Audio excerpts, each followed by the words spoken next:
आज मैं अपने चैनल के माध्यम से हिंदी व्याकरण रचना के आधार पर वाक्य भेद, सरल, संयुक्त, मिश्र वाक्य, परिभाषा, उदाहरण और रूपांतरण जो कक्षा 10वीं में है आपको सिखा रही हूँ। वाक्य भेद रचना के अनुसार। रचना मतलब निर्माण करना, बनाना। सबसे पहले हम ये देखते हैं कि वाक्य है क्या। क्या होता है वाक्य? शब्दों का अपना अर्थ होता है, लेकिन इनको बिना किसी क्रम के बोलने से वक्ता का पूरा अभिप्राय स्पष्ट नहीं हो पाता। इनका व्यवस्थित क्रम ही वाक्य कहलाता है। भाषा की मुख्य इकाई वाक्य है। इससे किसी भाव को पूर्ण रूप से व्यक्त किया जा सकता है। इस कथन से दो बातें स्पष्ट हैं। पहली, वाक्य शब्दों की वह इकाई है जो रचना की दृष्टि से अपने आप में स्वतंत्र है। दूसरी, वाक्य किसी विचार, भाव या मंतव्य को पूर्णतः प्रकट करता है। वाक्य की परिभाषा वाक्य पदों का वह व्यवस्थित समूह है जिसमें पूर्ण अर्थ देने की शक्ति है। वाक्य के अंग। वाक्य के दो अंग होते हैं। पहला उद्देश्य, दूसरा विधेय। उद्देश्य वह अंग होता है जिसके बारे में कुछ कहा जाता है। विधेय में उद्देश्य के बारे में कुछ कहा जाता है। उदाहरण देखिए, रमेश पत्र लिखता है। इस वाक्य में रमेश उद्देश्य, पत्र लिखता है विधेय है। बच्चों, रमेश संज्ञा है, यही कर्ता भी होता है। कर्ता तक उद्देश्य के अंतर्गत आता है। पत्र लिखता है कर्म और क्रिया, ये विधेय के अंतर्गत आता है।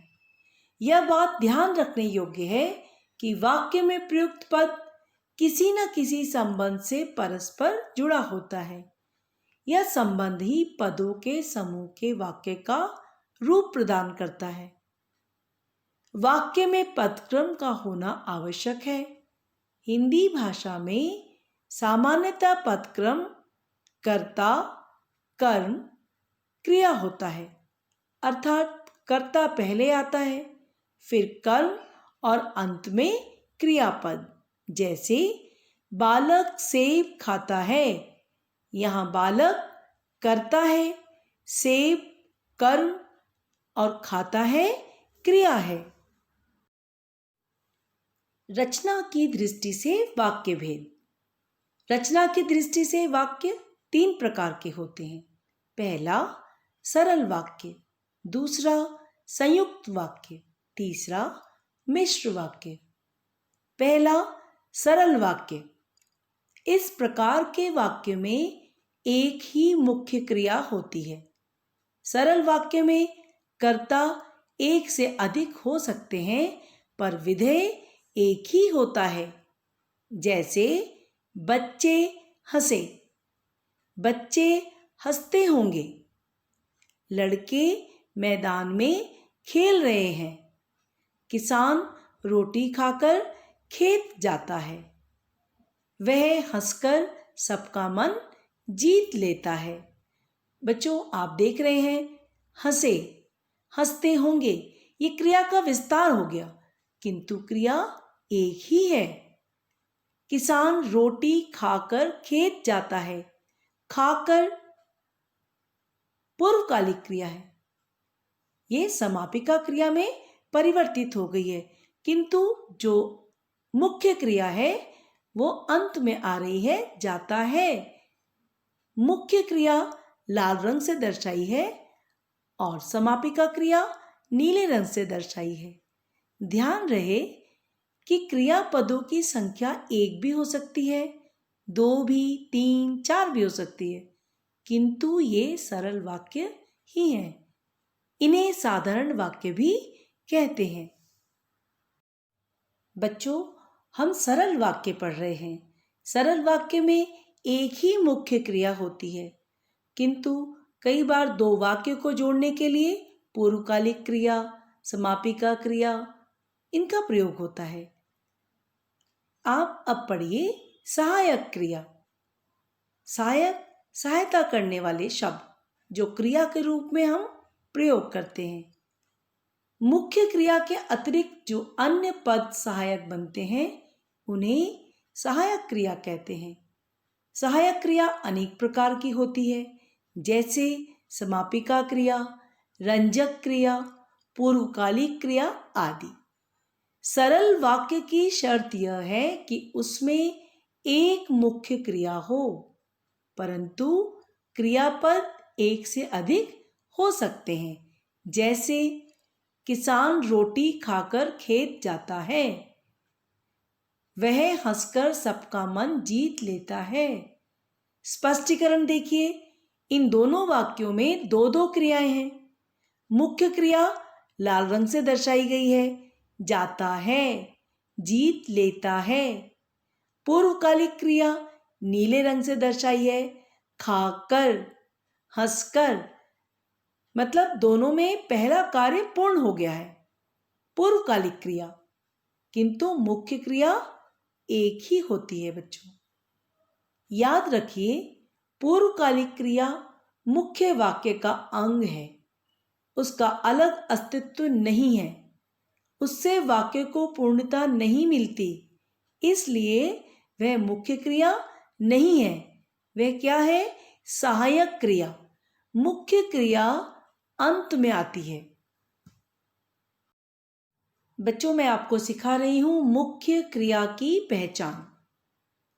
मुख्य क्रिया की पहचान यह है कि उससे वाक्य समाप्त होता है तथा अर्थ को पूर्णता मिलती है। उदाहरण देखिए, वह हंसकर सबका मन जीत लेता है, किसान रोटी खाकर खेत जाता है। उपर्युक्त वाक्य में जब तक जीत लेता है और जाता है क्रिया नहीं होगी, तब तक वाक्य पूर्ण नहीं हो सकता, इसलिए यह मुख्य क्रिया है। मुख्य क्रिया एक होने के कारण यह सरल वाक्य है। शेष क्रियाएं वाक्य के लिए अनिवार्य नहीं, ऐच्छिक अंग है। इनके बिना भी वाक्य पूरा अर्थ दे सकता है। आपने पढ़ा सरल वाक्य। सरल वाक्य में एक ही क्रिया होगी और मुख्य क्रिया अंत में आएगी। तो अब हम पढ़ रहे हैं संयुक्त वाक्य, जहां दो या दो से अधिक उपवाक्य किसी समुच्चय बोधक, योजक, अव्यय शब्दों से जुड़े होते हैं, वे संयुक्त वाक्य कहलाते हैं। जैसे यात्री बैठ गए और बस चल पड़ी, बिजली नहीं है इसलिए अंधेरा है, शीघ्र चलिए अन्यथा बहुत देर हो जाएगी, तुम पढ़ लो या टीवी देख लो। शिक्षक ने समझाया परंतु मैं समझ न सका, आभास आया किंतु बिना बोले चला गया। ध्यान दीजिए, उपरोक्त वाक्य और इसलिए, अन्यथा, या, परंतु, किंतु अव्यय शब्दों से वाक्य जुड़े हुए हैं। यदि इन योजक अव्यय शब्दों को हटा दिया जाए तो प्रत्येक में दो दो स्वतंत्र वाक्य बनते हैं। योजकों की सहायता से जुड़े हुए होने के कारण इन्हें संयुक्त वाक्य कहते हैं। बच्चों, योजक शब्दों को आपकी सुविधा के लिए लाल रंग से दर्शाया गया है। संयुक्त वाक्य के प्रकार। संयुक्त वाक्य चार प्रकार के होते हैं। पहला संयोजक, दूसरा विभाजक, तीसरा विकल्पक, चौथा परिणाम बोधक। पहला संयोजक सुनिए। इसके उपवाक्यों में परस्पर मेल प्रकट होता है, जैसे अंजू गा रही है और मंजू नाच रही है। दूसरा विभाजक। इसके उपवाक्यों में परस्पर विरोध प्रकट होता है, जैसे नीना गा रही है पर मीना चुप है। तीसरा, विकल्पक। इसके दो उपवाक्यों में विकल्प प्रकट होता है, जैसे तुम कुछ तो बोलो या यहाँ से चले जाओ। बच्चों, विकल्पक में आपके परीक्षा में, पत्र लेखन में या निबंध लेखन में चॉइस होती है। विकल्प एक करना होता है, 4 में से 2 करने होते हैं, तो वहाँ पर या अथवा लगा होता है, वही विकल्पक होता है। चौथा, परिणाम बोधक। इसमें एक उपवाक्य दूसरे उपवाक्य का परिणाम या फल होता है, जैसे मोहन ने कठिन परिश्रम किया इसलिए पास हो गया। बच्चों, आपने पढ़ा सरल वाक्य, एक मुख्य क्रिया होती है। आपने पढ़ा संयुक्त वाक्य, जो योजक से जुड़े होते हैं, या कह सकते हैं अव्यय से 2 वाक्य जुड़े होते हैं। अगर हम अव्यय हटा देंगे तो दोनों अलग अलग वाक्य बन जाएंगे। तीसरा हम पढ़ रहे हैं मिश्र वाक्य। जिन वाक्यों की रचना एक से अधिक ऐसे उपवाक्यों से हुई हो जिनमें एक उपवाक्य प्रधान और अन्य गौण हो, उन्हें मिश्र वाक्य कहते हैं। जैसे पहला उदाहरण देखिए, अटल बिहारी वाजपेयी ने कहा कि हम शांति और युद्ध दोनों के लिए तैयार हैं। दूसरा उदाहरण देखिए, बिस्मिल्लाह खां वही शहनाई वादक है जिन्हें भारत रत्न से अलंकृत किया गया। उपरोक्त उदाहरणों में लाल छपे अंश गौण वाक्य है और दूसरे अंश प्रधान वाक्य। ये मिश्र वाक्यों के उदाहरण हैं। ध्यान दीजिए, प्रायः मिश्र वाक्यों में कि, जो, वह, जिसे, उसे, ऐसा, जो, वही, जिसे, यद्यपि, तथापि, यदि, तो जैसे व्यधिकरण योजक होते हैं। अभी आपने पढ़ा मिश्र वाक्य। मिश्र वाक्य में एक मुख्य उपवाक्य होता है और दूसरा आश्रित उपवाक्य। उन्हीं वाक्यों को आइए समझते हैं। मुख्य और आश्रित उपवाक्यों को अलग अलग करके उदाहरण देखिए। मुख्य उपवाक्य, अटल बिहारी वाजपेयी ने कहा था। आश्रित उपवाक्य, कि हम शांति और युद्ध दोनों के लिए तैयार हैं। दूसरा, बिस्मिल्लाह खां वही शहनाई वादक हैं। आश्रित उपवाक्य, जिन्हें भारत रत्न से अलंकृत किया गया। तीसरा, हिरन ही एक ऐसा वन्य पशु है। आश्रित उपवाक्य, जो कुलाचे भरता है। चौथा, सेठ जी ने कहा। मुख्य उपवाक्य। आश्रित उपवाक्य, कि कल की छुट्टी रहेगी। पांचवा, मैंने सुना है। मुख्य उपवाक्य। आश्रित उपवाक्य, कि तुम अपनी कक्षा में प्रथम आए हो। छठा, मुख्य उपवाक्य, मेरे पास एक किताब है। आश्रित उपवाक्य, जो बहुत रुचिकर है।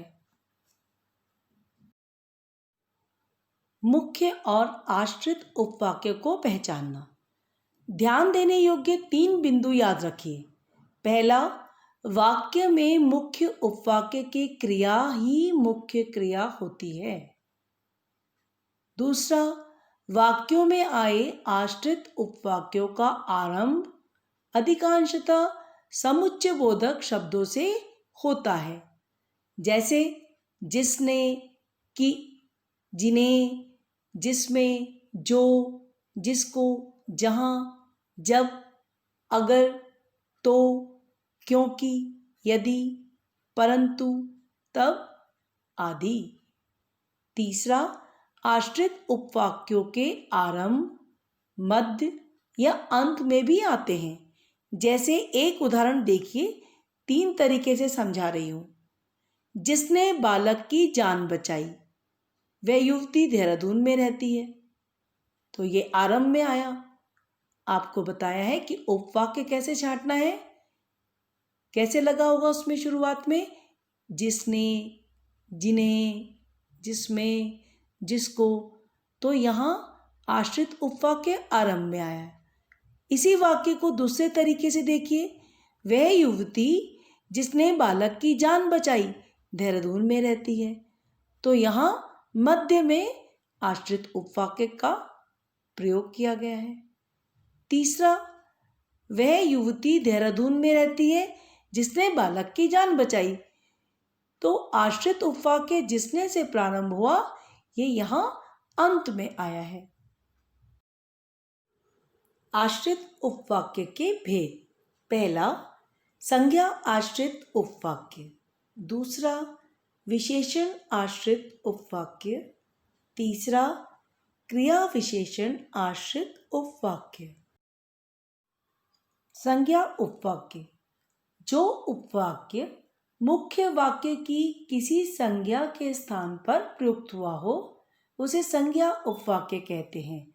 जैसे राम ने कहा कि हम लड़ाई नहीं चाहते।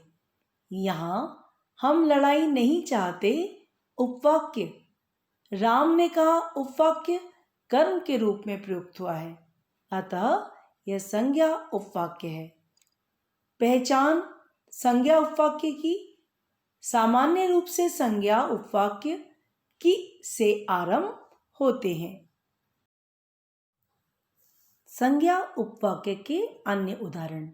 आपने पढ़ा कि संज्ञा उपवाक्य प्रायः की से प्रारंभ होता है और की के बाद सर्वनाम संज्ञा आएगा, तो वहीं से आपका संज्ञा उपवाक्य प्रारंभ होगा।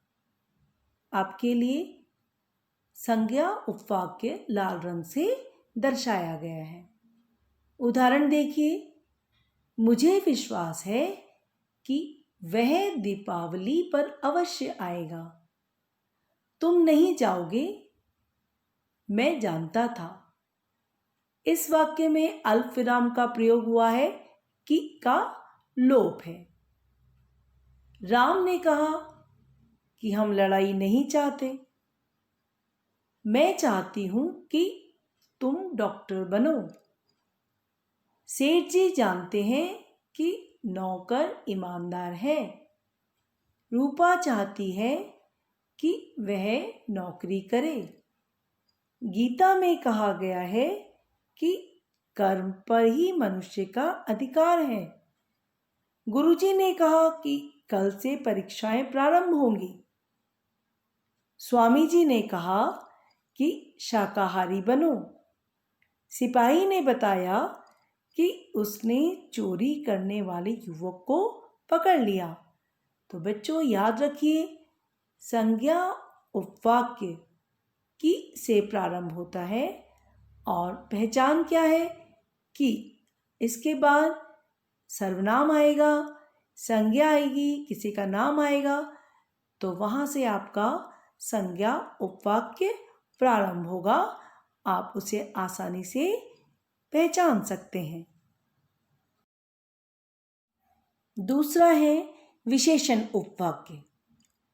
विशेषण उपवाक्य जो आश्रित उपवाक्य मुख्य उपवाक्य की किसी संज्ञा या सर्वनाम की विशेषता बताता है, उसे विशेषण उपवाक्य कहते हैं।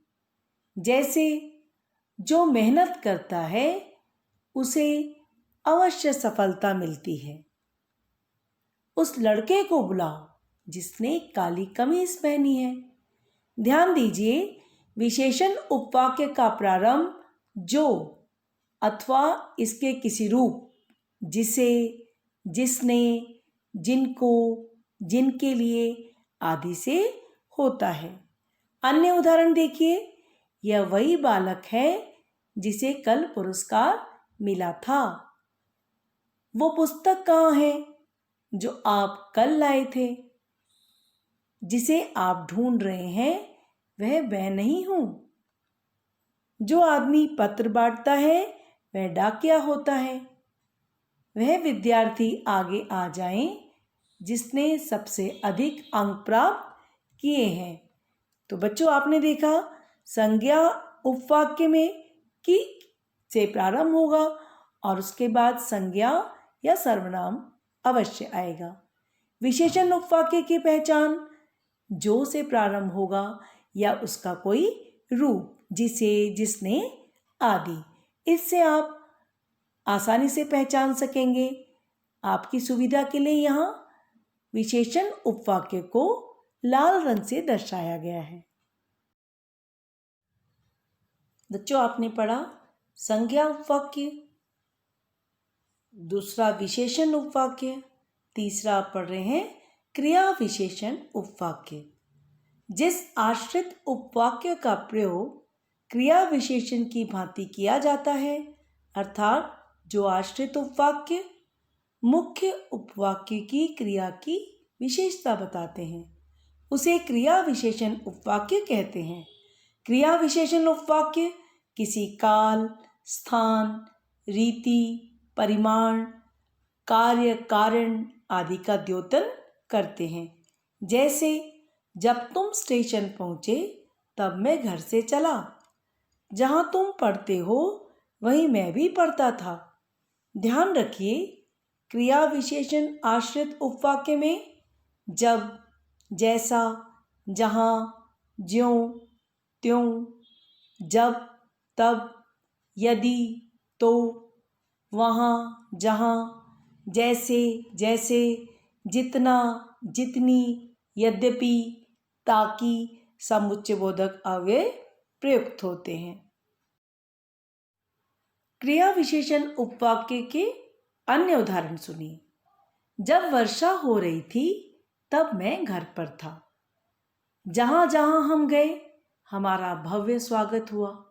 जब जब धर्म की हानि हुई महापुरुष अवतरित हुए। जो ही मैं स्टेशन पहुंचा त्यों ही गाड़ी छूट गई। जहाँ हम रहते हैं वह अच्छा स्थान है।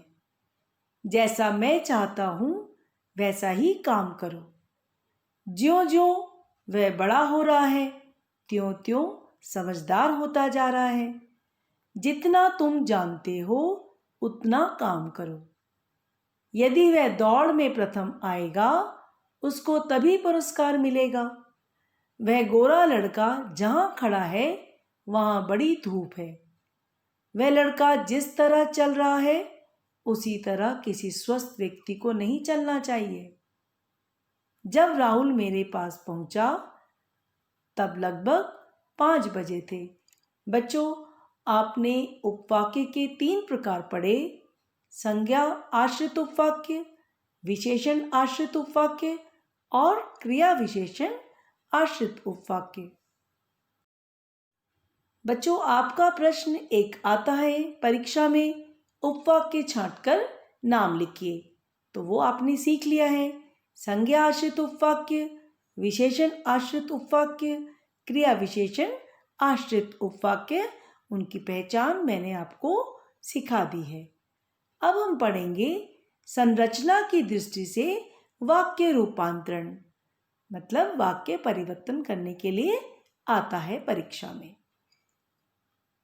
एक प्रकार के वाक्य को दूसरे प्रकार के वाक्यों में बदलना वाक्य परिवर्तन या वाक्य रूपांतरण कहलाता है। रचना की दृष्टि से वाक्य के 3 भेद हैं। पहला सरल, दूसरा संयुक्त, तीसरा मिश्र। यह परिवर्तन निम्न रूपों में होता है। पहला, सरल वाक्य का संयुक्त वाक्य में रूपांतरण। दूसरा, सरल वाक्य का मिश्र वाक्य में रूपांतरण। तीसरा, संयुक्त वाक्य का सरल वाक्य में रूपांतरण। चौथा, संयुक्त वाक्य का मिश्र वाक्य में रूपांतरण। पांचवा, मिश्र वाक्य का सरल वाक्य में रूपांतरण। छठा, मिश्र वाक्य का संयुक्त वाक्य में रूपांतरण। इस प्रकार से इन 6 प्रकार से आपको रूपांतरित करना सीखना होगा। सीख कर तो देखिए। वाक्य रूपांतरण सरल से संयुक्त और मिश्र बच्चों में एक वाक्य से आपको तीनों प्रकार में रूपांतरण करना सिखा रही हूं। सरल वाक्य, बच्चे विद्यालय आकर पढ़ने लगे। संयुक्त में, बच्चे विद्यालय आए और पढ़ने लगे। मिश्र, जब बच्चे विद्यालय आए तब पढ़ने लगे। आपकी सुविधा के लिए किस प्रकार से परिवर्तन किया हमने? समापिका क्रिया सरल वाक्य से और लगाया संयुक्त वाक्य में योजक से, और जब तब से हमने मिश्र वाक्य बदला। लाल रंग से रेखांकित किया गया है। दूसरा वाक्य देखिए, सरल, बिजली न होने के कारण अंधेरा था। संयुक्त वाक्य में, बिजली नहीं थी इसलिए अंधेरा था। मिश्र वाक्य, जब बिजली नहीं थी तब अंधेरा था। अगला वाक्य, सरल, राम नाश्ता करके खेलने चला गया। संयुक्त वाक्य में बदलेंगे, राम ने नाश्ता किया और खेलने चला गया। तो बच्चों, सरल वाक्य में हमने करके लाल रंग से दर्शाया गया है, पूर्वकालिक क्रिया को तोड़ दिया और नया वाक्य किया से बनाया। राम ने नाश्ता किया और योजक जोड़ा, संयुक्त वाक्य बनाया। मिश्र वाक्य बनाया, जब राम ने नाश्ता किया तब वह खेलने चला गया। तो ये सबसे आसान तरीका है एक वाक्य को तीनों प्रकार से परिवर्तित करके देखिए और सीखिए। अब हम सीख रहे हैं सरल वाक्य का संयुक्त वाक्य में रूपांतरण। एक तरफ सरल वाक्य है, दूसरी तरफ संयुक्त वाक्य है। देखिए पहला वाक्य, सूर्योदय होने पर पक्षी चहचहाने लगे। संयुक्त वाक्य में बदलेंगे, सूर्योदय हुआ और पक्षी चहचहाने लगे। दूसरा, माताजी ने स्नान करके पूजा की। संयुक्त वाक्य में, माताजी ने स्नान किया और पूजा की। तीसरा, सिपाही चोर को देखकर पकड़ने दौड़ा। संयुक्त वाक्य में, सिपाही ने चोर को देखा और पकड़ने दौड़ा। चौथा, नेताजी भाषण देकर चले गए।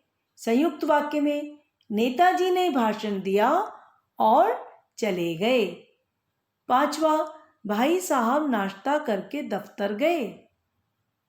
संयुक्त वाक्य में, भाई साहब ने नाश्ता किया और दफ्तर चले गए। छठा, लक्ष्मण के जाते ही भरत लौट आए। संयुक्त वाक्य में, लक्ष्मण गए और भरत लौट आए। सातवां, लक्ष्मी के जाते ही किरण आ गई। संयुक्त वाक्य में, लक्ष्मी गई और किरण आ गई। आठवां, वह फल खरीदने के लिए बाजार गया। संयुक्त वाक्य में, उसे फल खरीदने थे इसलिए वह बाजार गया।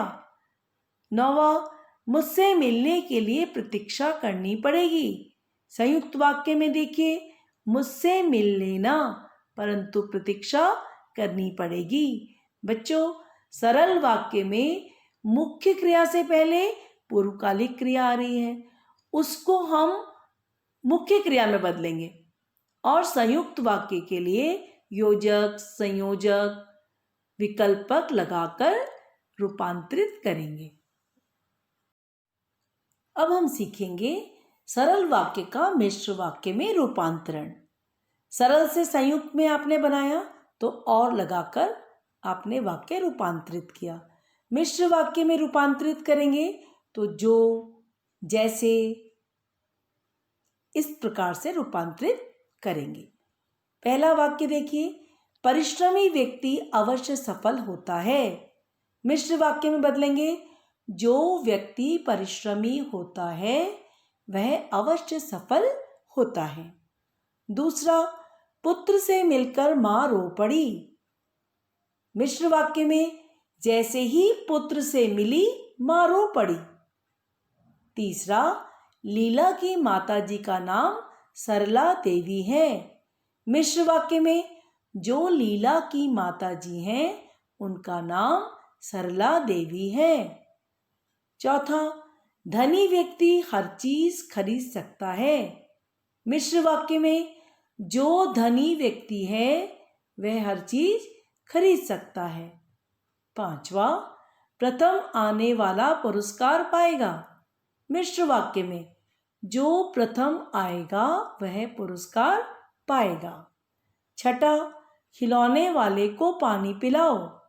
मिश्र वाक्य में उसे पानी पिलाओ जो खिलौने वाला है। सातवां, पूनम नौकरी करना चाहती है। मिश्र वाक्य में पूनम चाहती है कि वह नौकरी करे। आठवां, अंजू ने अरुण को पढ़ने के लिए कहा। मिश्र वाक्य में अंजू ने अरुण को कहा कि वह पढ़े। नौवां, फीस माफ कराने के लिए प्रार्थना पत्र लिखो। मिश्र वाक्य में ऐसा पत्र लिखो जिसमें फीस माफ कराने की प्रार्थना हो। तो बच्चों, सरल से संयुक्त बनाने में और तथा का प्रयोग करें और सरल से मिश्र बनाने में जो वह जिसे उसे इस तरह से मिश्र वाक्य में रूपांतरित करने का प्रयत्न करें। अब हम सीखेंगे संयुक्त वाक्य से सरल वाक्य में रूपांतरण। संयुक्त वाक्य पहला देखिए, शशि गा रही है और नाच रही है। सरल वाक्य बनाएंगे, शशि गा और नाच रही है। यहाँ संयुक्त वाक्य में और से दो वाक्य जुड़े हैं। सरल वाक्य में हमने दोनों क्रियाओं को एक कर दिया। दूसरा वाक्य देखिए, वह बाजार गया और सेब लाया। सरल वाक्य में बदलेंगे, वह बाजार जाकर सेब लाया। तो गया को आपने जाकर में परिवर्तित कर दिया, पूर्वकालिक क्रिया में इसको आप ले आए। तीसरा, उसने झूठ बोला इसलिए दंड पाया। सरल वाक्य में बदलेंगे, झूठ बोलने पर उसने दंड पाया। चौथा, रेनू ने कविता लिखी और पुरस्कार प्राप्त किया। सरल वाक्य में रेनू ने कविता लिखकर पुरस्कार प्राप्त किया। पांचवा, हरीश ईमानदार है इसलिए सम्मान पाता है। सरल वाक्य, ईमानदारी के कारण हरीश सम्मान पाता है। छठा, शिक्षक ने समझाया और छात्र समझ गया। सरल वाक्य में शिक्षक के समझाने पर छात्र समझ गया। बच्चों, आपकी सुविधा के लिए लाल रंग से संयुक्त वाक्य में दर्शाए गए शब्दों को आपने सरल वाक्य में जब बदला तो ध्यान दिया। इस प्रकार से आप संयुक्त वाक्य से वापस सरल वाक्य में रूपांतरित कर सकेंगे। अब हम सीखेंगे संयुक्त वाक्य से मिश्र वाक्य में रूपांतरण। संयुक्त वाक्य में हम और, क्योंकि, परंतु लगाते हैं। मिश्र वाक्य में जैसे वैसे लगाकर परिवर्तित करेंगे। देखिए पहला वाक्य, राम को रुपये मिले और उसने लौटा दिए। मिश्र वाक्य में बदलेंगे, जैसे ही राम को रुपये मिले वैसे ही उसने लौटा दिए। दूसरा, तुम महान हो क्योंकि सच बोलते हो। मिश्र वाक्य में तुम इसलिए महान हो क्योंकि सच बोलते हो। तीसरा, मोहन ने चुटकुला सुनाया और मित्र हंस पड़े। मिश्र वाक्य में जैसे ही मोहन ने चुटकुला सुनाया मित्र हंस पड़े। चौथा, वर्षा हुई और पक्षी चहचहाने लगे। मिश्र वाक्य में देखिए, जैसे ही वर्षा हुई वैसे ही पक्षी चहचहाने लगे। पांचवा, समय हो गया परंतु ड्राइवर बस नहीं चला रहा। मिश्र वाक्य में यद्यपि समय हो गया तथापि ड्राइवर बस नहीं चला रहा। आपकी सुविधा के लिए संयुक्त वाक्य से किस प्रकार मिश्र वाक्य में बदलेंगे, लाल रंग से शब्दों को दर्शाया गया है। अब हम सीखेंगे मिश्र वाक्य का सरल वाक्य में रूपांतरण। मिश्र वाक्य, ऐसा कोई गीत गाओ जिसमें देश प्रेम की भावना हो। सरल वाक्य में देश प्रेम की भावना का कोई गीत सुनाओ। दूसरा, यह वही स्कूल कैप्टन है जिसे पुरस्कार मिला था। सरल वाक्य में पुरस्कार पाने वाला स्कूल कैप्टन है। तीसरा, माँ मुझे कहती है कि मैं अध्यापिका बनूं। सरल वाक्य में माँ मुझे अध्यापिका बनने के लिए कहती है। चौथा, जिनकी आय कम है उन्हें मितव्ययी होना चाहिए। सरल वाक्य में कम आय वालों को मितव्ययी होना चाहिए। पांचवा, जब अध्यापिका कक्षा में पहुंची परीक्षा आरंभ हो चुकी थी। सरल वाक्य में अध्यापिका के कक्षा में पहुंचते ही परीक्षा आरंभ हो गई। छठा, जो व्यक्ति मेहनती होता है वह कभी असफल नहीं होता। सरल वाक्य में मेहनती व्यक्ति कभी असफल नहीं होता। बच्चों, मिश्र वाक्य में लाल रंग से दर्शाए गए शब्दों को आपने हटाना है और सरल वाक्य को रूपांतरित करके बनाना है। अब हम पढ़ रहे हैं मिश्र वाक्य का संयुक्त वाक्य में रूपांतरण। पहला मिश्र वाक्य, मेरे पिताजी वे हैं जो पुस्तक पढ़ रहे हैं। संयुक्त वाक्य, वे मेरे पिताजी हैं और पुस्तक पढ़ रहे हैं। दूसरा, यदि आप प्राचार्य से मिलना चाहते हैं तो प्रतीक्षा कीजिए। संयुक्त वाक्य में आप प्राचार्य से मिलना चाहते हैं इसलिए प्रतीक्षा कीजिए। तीसरा, जब वह 2 दिन घर में रहा तब सबका प्रिय बन गया। संयुक्त वाक्य में बदलेंगे, वह 2 दिन घर में रहा और सबका प्रिय बन गया। चौथा, ज्यों ही पुलिस आई चोर भाग गया। बच्चों, इसमें इस तरीके से भी हो सकता है, अल्पविराम की जगह ज्यों ही पुलिस आई त्यों ही चोर भाग गया। जैसे ही पुलिस आई वैसे ही चोर भाग गया, ऐसे भी लिखा जा सकता है मिश्र वाक्य। संयुक्त वाक्य में बदलेंगे, पुलिस आई और चोर भाग गया। पांचवा, जैसे ही गली में शोर हुआ सब बाहर आ गए। संयुक्त वाक्य, गली में शोर हुआ और सब बाहर आ गए। छठा, जब मन्नू भाषण दे रही थी तब पिताजी के मित्र वहां आ गए। संयुक्त वाक्य में बदलेंगे, मन्नू भाषण दे रही थी और पिताजी के मित्र वहां आ गए। बच्चों, मिश्र वाक्य में लाल रंग से दर्शाए गए शब्दों को आपने परिवर्तित करना है। संयुक्त वाक्य में बदलने के लिए योजक विकल्पक जैसे अव्यय लगाने हैं। आपने पढ़ा आश्रित उपवाक्य छांटना सीखा, सरल संयुक्त मिश्र में रूपांतरण सीखा। आशा है आपको ये वीडियो पसंद आई होगी। मिलते हैं एक नई वीडियो के साथ नए अंक में।